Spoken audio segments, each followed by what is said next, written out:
നേഴ്സിംഗിലേക്ക് വന്നു കഴിഞ്ഞാൽ ഇപ്പോൾ തന്നെ നമുക്കറിയാം നേഴ്സിംഗുകാർ പല സ്ഥലത്തും എന്ത് ചെയ്തിട്ട് സമരത്തിലാണ്. എന്താ സമരം? എന്തിനാ? സാലറി കൂട്ടാൻ വേണ്ടിയിട്ടുള്ള സമരത്തിലാണ്. സത്യത്തിൽ ആ കുട്ടികളൊക്കെ നന്നായിട്ട് പഠിക്കാൻ കഴിവുള്ള കുട്ടികളായിരിക്കും. +2 വരെയൊക്കെ നല്ല ബ്രില്യൻ്റായിട്ട് പഠിച്ച കുട്ടികളായിരിക്കും.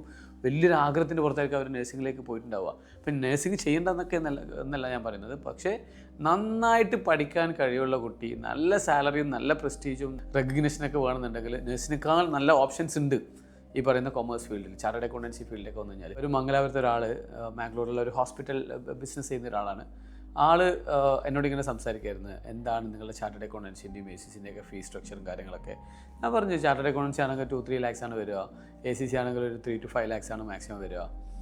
അപ്പോൾ നഴ്സിംഗ് കോളേജ് ഉണ്ട്, ഹോസ്പിറ്റൽസ് ഉണ്ട്. അപ്പോൾ പറയുന്നത് എന്താ അറിയോ, നമ്മൾക്ക് നേഴ്സിംഗ് പഠിപ്പിക്കാൻ തന്നെ 10-12 ലക്ഷം രൂപ കിട്ടുന്നുണ്ടല്ലോ, പിന്നെ നിങ്ങളെന്താണ് ഇത്രയും കുറച്ച് എമൗണ്ട് വാങ്ങിക്കുന്നത്?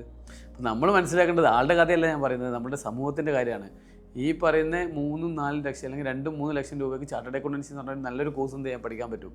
ഈ പഠിക്കാൻ പറ്റുന്ന ഓപ്പർച്യൂണിറ്റി നഷ്ടപ്പെടുത്തിയിട്ട് നമ്മൾ എന്ത് ചെയ്യുന്നത്, 10-13 ലക്ഷം രൂപ സ്പെൻഡ് ചെയ്തിട്ട് ഈ പറയുന്ന നഴ്സിങ്ങിനൊക്കെ പോയി, എന്നിട്ട് സാലറി എന്ത് ചെയ്യുന്നില്ല, സാലറി കൃത്യമായിട്ട് കിട്ടുന്നില്ല.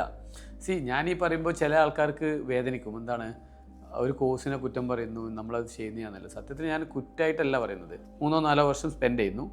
അതേപോലെ നമ്മളുടെ കഴിവ്, നന്നായിട്ട് പഠിക്കാൻ കഴിവുള്ളൊരു കുട്ടിയാണ് ഈ പറയുന്ന സ്പെൻഡിങ് നടത്തുന്നത്. And also amount 10 lakh 13 lakh spend ചെയ്യുന്നു.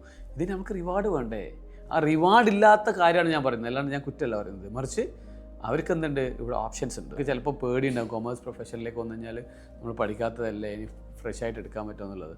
അതിൻ്റെ തെളിവാണ് ഞാൻ നേരത്തെ പറഞ്ഞ റാങ്ക്സും അതേപോലെ നമ്മളുടെ റിസൾട്ട്സും ഒക്കെ. ഇതിൻ്റെ അർത്ഥം സയൻസ് സ്റ്റുഡൻസിന് മാത്രമേ ഇത് ചെയ്യാൻ പറ്റുന്നല്ല, കൊമേഴ്സിനും ചെയ്യാം. പേഴ്സണലി ഞാൻ തന്നെ ഹ്യൂമാനിറ്റീസ് ബാക്ക്ഗ്രൗണ്ടിൽ വന്നിട്ടായി ചെയ്യുന്നത്. ഏതായാലും +2ൻ്റെ റിസൾട്ടൊക്കെ വരുന്നതാണ്. നല്ലൊരു ഇൻഫർമേഷൻ ആണെന്ന് തോന്നുന്നു. That's all. Thank you. Have A nice day.